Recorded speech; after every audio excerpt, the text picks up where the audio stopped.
नमस्कार। आज हम एक बहुत ही अहम और मशहूर जगह की बात करेंगे। हिमाचल प्रदेश में नैना देवी मंदिर।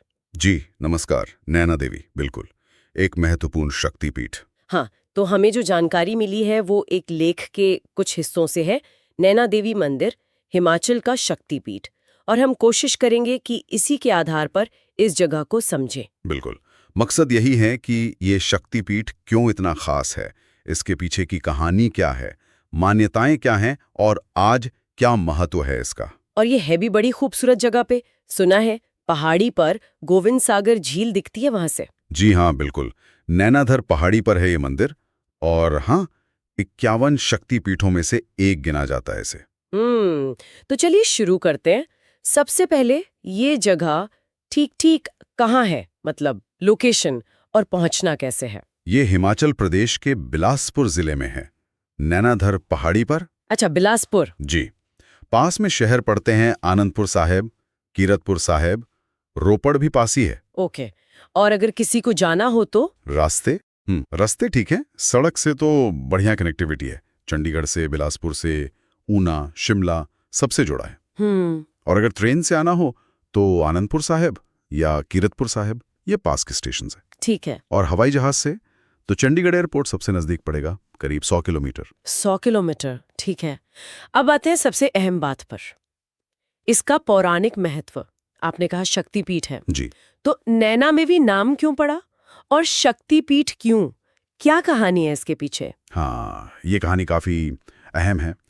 मान्यता ये है कि जब देवी सती ने अपने पिता राजा दक्ष के यज्ञ में आत्मदाह कर लिया था। हाँ, वो प्रसिद्ध कथा। जी, तो भगवान शिव बहुत दुखी हुए और उनके शरीर को लेके ब्रह्मांड में घूमने लगे। तब भगवान विष्णु ने अपने सुदर्शन चक्र से देवी के शरीर के 51 हिस्से कर दिए और वो हिस्से जहां जहां गिरे वो जगह शक्तिपीठ बन गई। अच्छा। तो कहते हैं कि इस स्थान पर जहां आज मंदिर है, वहां देवी सती की आंखें यानी नैन गिरे थे। अच्छा, नैन रे, जिसलिए नैना देवी। बिल्कुल, इसी वजह से ये नाम पड़ा नैना देवी। ये तो बहुत दिलचस्प है।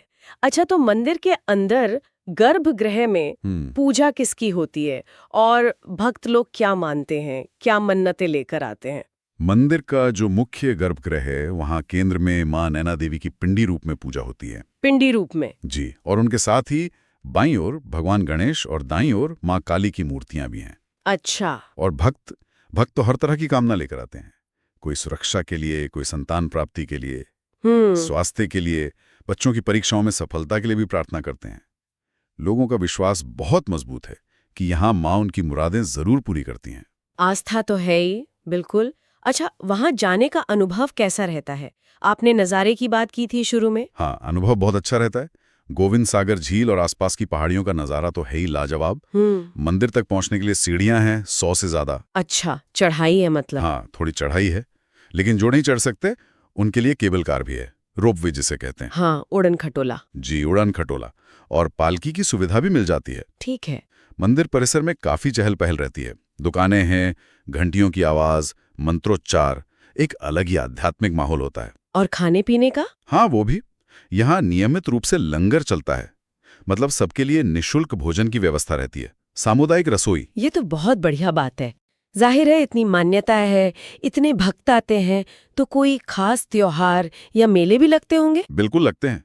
साल में कई त्योहार होते हैं, पर सबसे बड़ा जो आयोजन है वो है श्रावण अष्टमी मेला। श्रावण अष्टमी, ये कब होता है? ये अगस्त के महीने में होता है।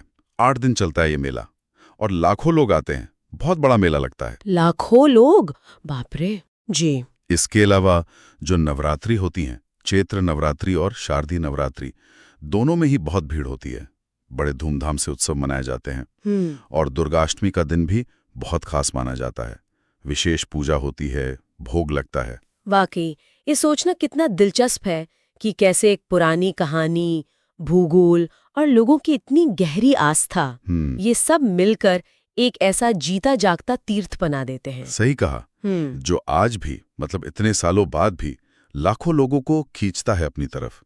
ये सिर्फ एक मंदिर नहीं है, ये उस विश्वास का प्रतीक है जो पीढ़ी दर पीढ़ी चला आ रहा है। तो अगर हम संक्षेप में कहें, नैना देवी मंदिर आस्था, कहानी और प्रकृति का एक संगम है। बिल्कुल। ये उन 51 शक्तिपीठों में से एक है जहां मां सती की आंखें गिरने की बात कही जाती है। जी। यहाँ मन्नतें पूरी होने का गहरा विश्वास है, गोविंद सागर का खूबसूरत नजारा है और श्रावण अष्टमी और नवरात्र जैसे बड़े त्योहार इसकी पहचान है। एकदम सही। और जाते जाते एक सवाल मन में आता है कि आखिर इन प्राचीन कथाओं और स्थानों में ऐसा क्या है जो आज भी लाखों लोगों के जीवन और उनके विश्वास पर इतना गहरा असर डालता है। ये सोचने वाली बात है। वो कौन सी चीजें हैं जो ऐसे तीर्थ स्थलों को समय के साथ सिर्फ बनाए ही नहीं रखती, बल्कि शायद और भी ज्यादा प्रासंगिक बना देती हैं? हाँ, ये गहरा सवाल है। शायद वो अटूट विश्वास ही है।